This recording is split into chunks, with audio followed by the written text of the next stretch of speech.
रतन टाटा एक ऐसा नाम जिसे सभी जानते हैं। स्पेशली आज के युवा रतन टाटा को बहुत मानते हैं।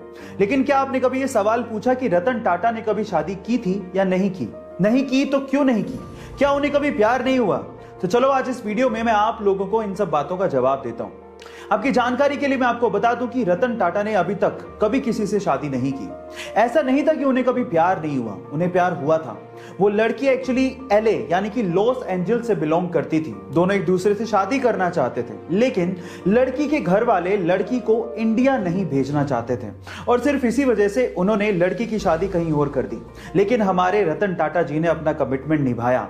उन्होंने उससे प्यार का और शादी का वादा किया था और उन्होंने इस वादे को ताउम्र निभाया और कभी किसी से शादी नहीं करी। यह है उनकी लव स्टोरी, एकदम उनके जैसी परिपक्व।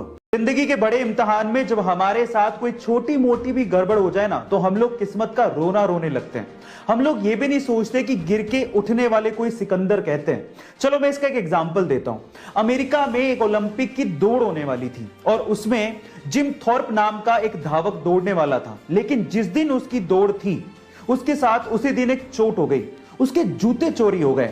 अब चाहता तो वो किस्मत का रोना रोता, किस्मत को कोसता, लेकिन उस बंदे ने ऐसा कुछ नहीं किया। उसने कचरे में पड़े जूते उठाए, वही पहने और उसके साथ ओलंपिक की दौड़ दौड़ी भी और उसमें गोल्ड मेडल जीता भी। इसे कहते हैं बाजीगर। लाइफ में पॉजिटिव रहना यानी कि पॉजिटिव एटीट्यूड रखना बहुत ज्यादा जरूरी है और ये सब जानते हैं। जब लाइफ में सब कुछ अच्छा चल रहा होता है तो सभी लोग पॉजिटिव ही थिंकिंग रखते हैं, अच्छा सोच रहे होते हैं। लेकिन जब लाइफ में तकलीफें आती हैं तब पॉजिटिव कैसे रहा जाए, ये आप रेस के घोड़े से सीख सकते हो। कैसे, मैं आपको बताता हूं। क्या आपको पता है कि रेस के घोड़े को ये नहीं पता कि उसे रेस में दौड़ना है और जीतना है? उसे तो जीत का मतलब ही नहीं पता होता। वो सिर्फ इसलिए दौड़ता है क्योंकि उसका मालिक उसके ऊपर बैठ के उसको तकलीफ दे रहा होता है, उसे पोक कर रहा होता है ताकि वो तेज भागे। समझ रहे हैं आप? ताकि वो जीते और उसे रिकॉग्निशन मिले। इसी तरह से आप लोग हमेशा याद रखिएगा, जब जब आपको आपकी लाइफ में तकलीफें मिलें, आप लोग याद रखिए कि मालिक आपको जिताना चाहता है।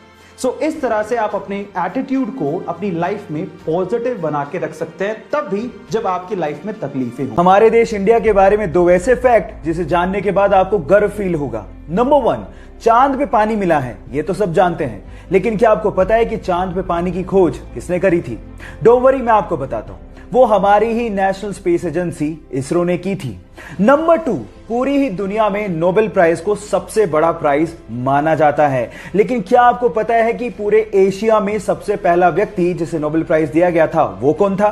डोंट वरी, वो भी मैं आपको बताता हूं। वो थे इंडियन, यस, रविंद्रनाथ टैगोर, जिन्हें 1913 में लिटरेचर के लिए सबसे पहले पूरे एशिया में नोबेल प्राइज दिया गया था।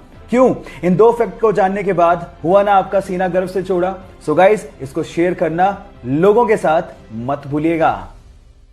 कनाडा के एक 23 साल के लड़के को एक्सीडेंट की वजह से अपना पैर गंवाना पड़ा और उसके जस्ट बाद ही उसे कैंसर भी हो गया।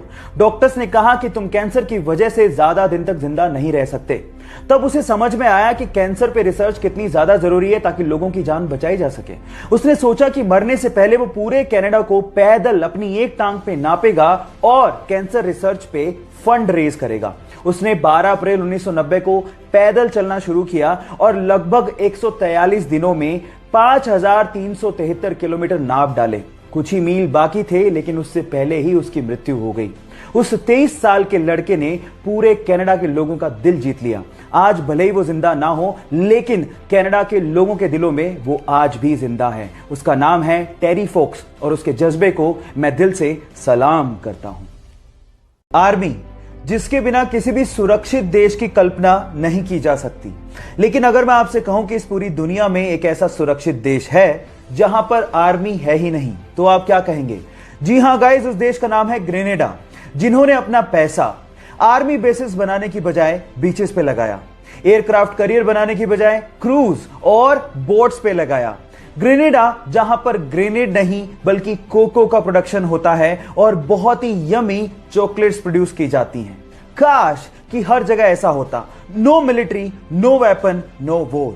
आपको ये आइडिया कैसा लगा? चैट सेक्शन में लिखना मत भूलिएगा।